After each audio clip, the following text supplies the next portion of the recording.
All right, here we have Hank Zipzer.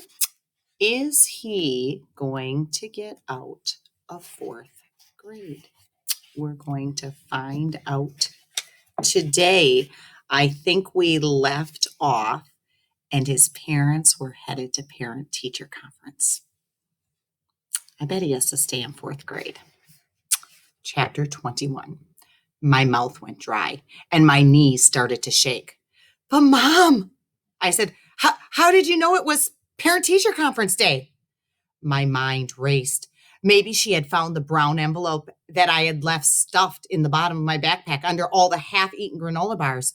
Maybe Frankie's mom had reminded her of the teacher conferences while they were doing the downward-facing dog in yoga or one of those other crazy positions.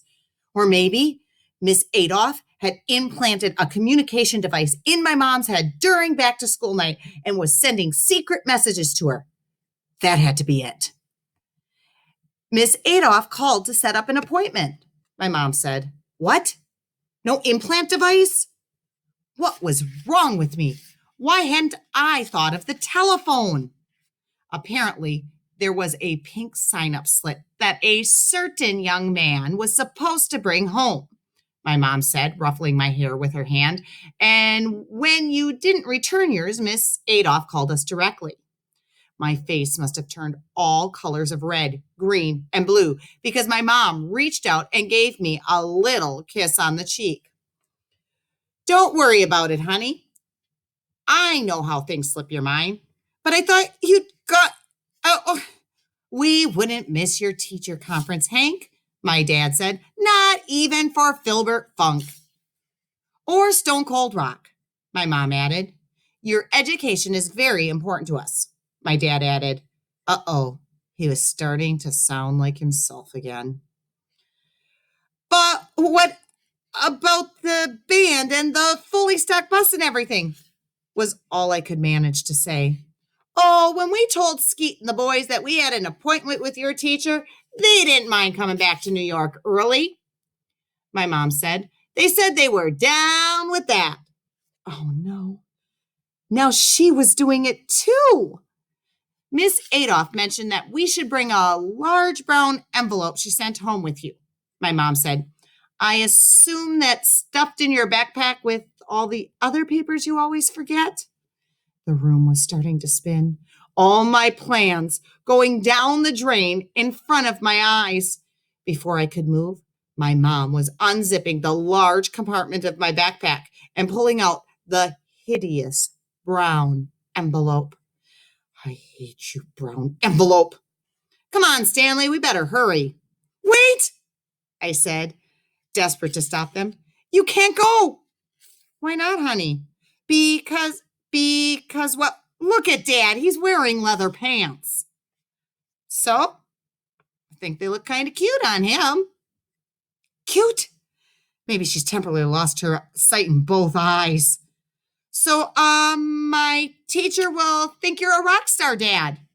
And then all the other teachers will swarm around you and get your autograph. And, well, you know how you feel about crowds and all.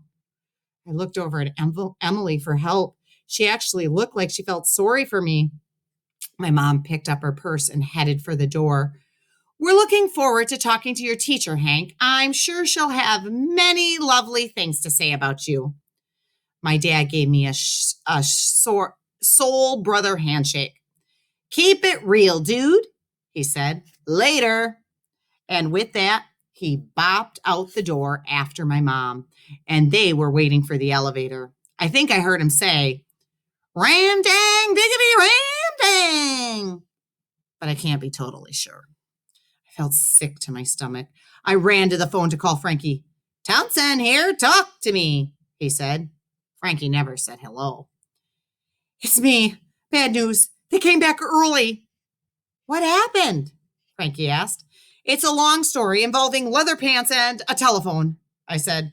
"The point is, they're on their way to school." "I'll get Ashley," Frankie said. "We'll meet you downstairs in the clubhouse in 5 minutes. Our clubhouse is a storage room in the basement of our building. It's filled to the ceiling with boxes of winter clothes and Christmas dishes and silk pillows and other weird stuff the adults in our building have collected over the years. We have a couch and a chair, and Frankie and Ashley and I have some really fun times there. This definitely wasn't one of those times. I have to face it, I said as I stood in front of Frankie and Ashley 5 minutes later. My plan has failed. I'm doomed. You tried your best, Zip, Frankie said.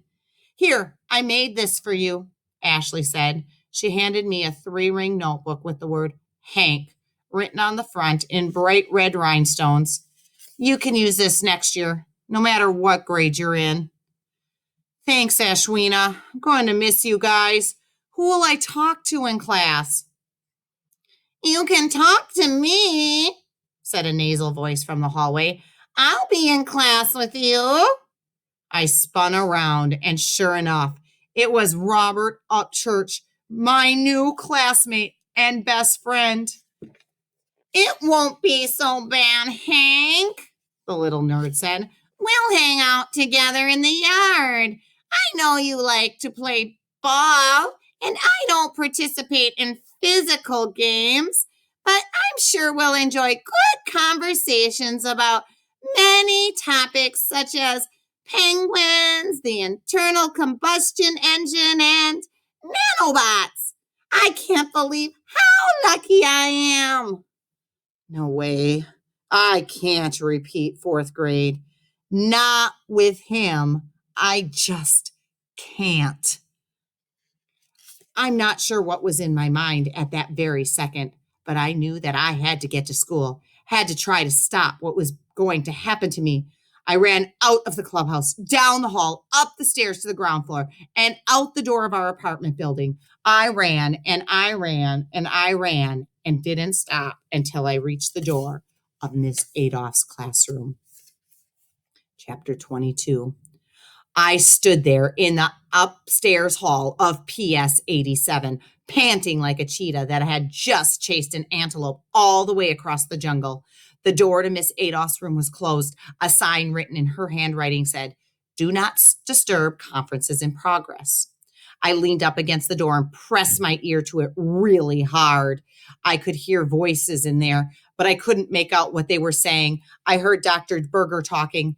At least she was there. Her voice sounded nice and calm. Then I heard Miss Adolph interrupt her. I could tell it was her voice because it sounded mean like a crow or maybe a rooster with an ingrown toenail. I didn't have to hear her words to know that she wasn't paying me a lot of compliments. Then I heard my dad's voice. He was talking louder than the others, and I was pretty sure I could understand what he was saying. All right, then, I'm down with that, I heard him say. Hey, Dad, don't be down with that. Don't be down with anything. I thought my ear was going to fly off my head and run into a cave and hide of embarrassment. My dad was still in his rock and roll mode. Or as he would say, and this is very hard for me to repeat, he still had his groove mojoing. The only thing worse than being left back is having your dad hear about it while he got his groove mojoing. I hope this kind of thing never happens to you. But in case it does, I'm going to pause my story for a minute and give you a list of some things you should tell your dad never to say when he's meeting with your teacher. Actually, he should never say these things when he's meeting with anyone. Actually, he should never say these things at all. 10 things that you never, ever, ever want to hear your dad say when he's talking with your teacher or with anyone else for that matter. 1, I'm down with that. 2, you rock my world.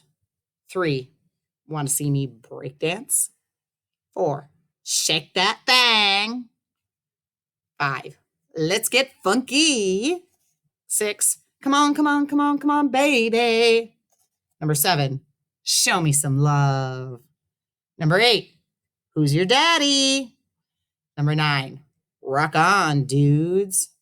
And number 10, I got my mojo working. Memorize this list and make your dad take a solemn oath that he will never, ever say these things in your presence or around anyone you know or anyone you have ever met or may one day meet. Okay, now we can go on with my story. And that is where we're going to leave off today. Still don't know if he's going to leave fourth grade.